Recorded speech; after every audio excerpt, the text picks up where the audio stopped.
सर्वमङ्गलमाङ्गल्यं सर्वपापप्रणाशनम् चिन्ताशोकप्रशमनम् आयुर्वर्धनमुत्तमम् रश्मिमन्तं समुद्यन्तं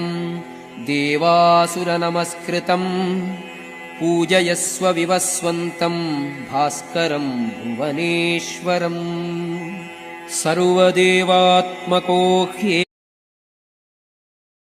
सर्वमङ्गलमाङ्गल्यं सर्वपापप्रणाशनम् चिन्ताशोकप्रशमनम् आयुर्वर्धनमुत्तमम् रश्मिमन्तं समुद्यन्तं देवासुरनमस्कृतम्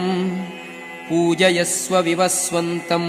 भास्करं भुवनेश्वरम् सर्वदेवात्मको ह्ये